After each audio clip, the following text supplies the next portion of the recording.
As Sonny was making his way back to the coaling plant, he was in deep thought about what Skiff had told him. It had never occurred to Sonny that he had shared in the same experience as a thief with Skiff, almost as if the two were really meant to become friends. When he returned to the coaling plant, Logan was waiting for him. Ah, there you are, Sonny. I was beginning to think you wouldn't come back. Sonny didn't reply as he looked down at the tracks in front of him. Is there something on your mind, Sonny? Well, when I left so abruptly, I ended up in a town called Allsborough and ran into a railboat named Skiff. Is that so? Yes, but there was something about him that was so familiar. He and I were both thieves once. Really? Yeah. Well, I think you're lucky to have a friend who has the same experience like you did. You two have a lot in common. Before Sonny could speak his thoughts about Skiff's comment of being a friend, the coal plant manager arrived to see both engines. There you are, Sonny. I got a little concerned when I was told about the near miss with Gordon on the main line. Sorry, sir. That was my fault. I got distracted by a loud noise, and the trucks were being silly. It won't happen again, sir. I promise. That's a good engine. Now, back to work with you both. Sonny sadly set back to work, pushing and pulling heavy trucks of coal. The feeling of guilt for nearly causing an accident with Gordon still hung over his funnel. After the day's work was over, Sonny settled into his berth at the shed next to Logan. Feeling any better? Not really. I hope the Gub's not going to be mad at me for nearly causing an accident again. I'm sure the manager's already told him that you were sorry about it. Don't worry, Sonny. But remember what I said before I stormed out of the coal plant.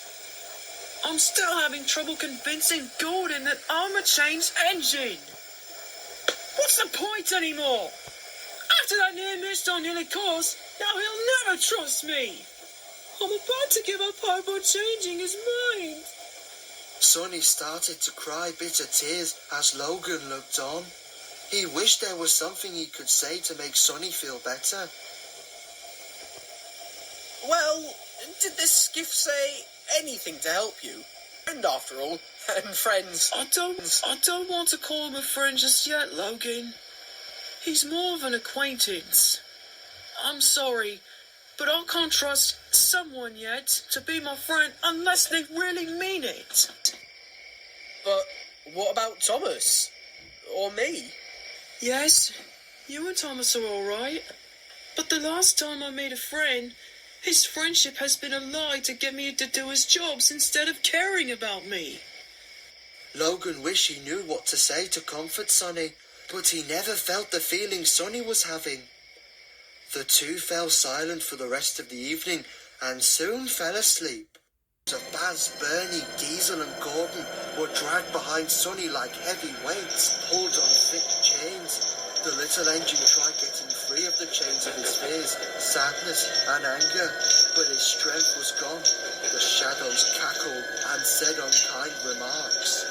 I knew you'd be trouble. No, useless engine, you useless pile of metal. It's not my fault you're silly enough to do my jobs. Thank you, not. Once a thief, always a thief. There's a scrapyard with your name on it. You're nothing more than a troublesome engine. Stop! Please! I can be useful. I've really changed. Please.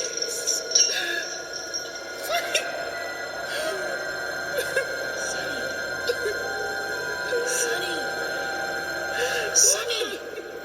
The shadows and chains vanished, and Sonny found himself next to a beach. Out in the water was Skiff. Skiff? How did I get here? I know that deep down you may not trust me either. But when you first met me at the harbor that afternoon, did I look troublesome to you?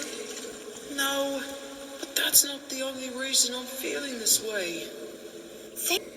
Think back on my talk with you. Just keep working hard, and eventually everyone would see and trust the new you.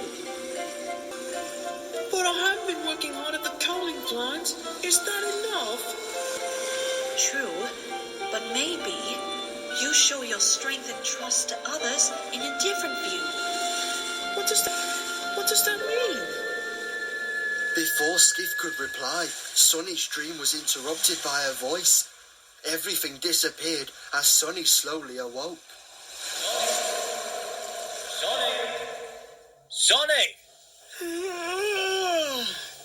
Huh? Didn't you hear me? I said you're to take a train of coal to Nafford shunting yard. Today's the day we deliver the coal to the hoppers. Oh, yes, sir. Sorry, sir. I'll get ready right away, sir. Sonny was soon fired up and he quickly puffed over to the siding, where he found the coal train waiting for him. He was coupled up, and with the all clear from the manager, Sonny left the coal plant on his way to Knapford. He started speeding along the line, putting every ounce of steam he could, getting the coal train to the shunting yards on time. Eventually, Sonny arrived at the town of Knapford. At the station, Gordon was waiting by the platform, getting ready to take his normal express train. Gordon was waiting by the platform, getting ready to take his normal express train. Sonny felt his smoke box heat up when he saw the big engine. That he let off a gentle hiss from his cylinders and gave a low growl. Easy, Sonny. Do you want to get in trouble with the Topham Hatt? No. Now, we better get these trucks in line so they can be unloaded.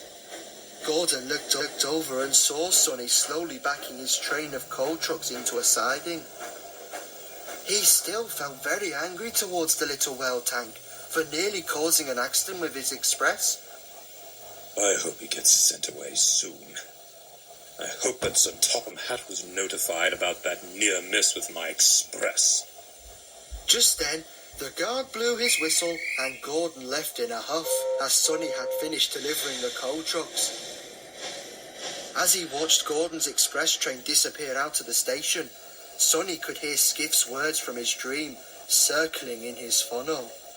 Just keep working hard, and eventually everyone would see and trust the new you. I suppose it's for the best. Shortly after, as Sonny was filling up on water, he could faintly hear some voices from the station. Sir Topham Hatt was on the phone in his office, and he seemed upset. Oh dear. Gordon got stuck on his hill again? What happened now? Boiler tube failure? Oh. Oh dear. I see. Well, I'll have to see if there's an engine who can rescue him. Thank you. Sonny left the water tower and puffed closer to the station to hear more of the news. He could hear Sir Topham Hatt speaking to the station master. Is Edward nearby? We need him to help Gordon to the next station. Unfortunately, Gordon has had an unexpected blockage in his boiler tube. I'm afraid Edward is busy at the moment, sir. Bother! Well, is there any other engine nearby that can help? I'll do my best to find one, but the big engines all seem to be very busy at this time. Bother! Who can I find that's strong enough to help Gordon? Sonny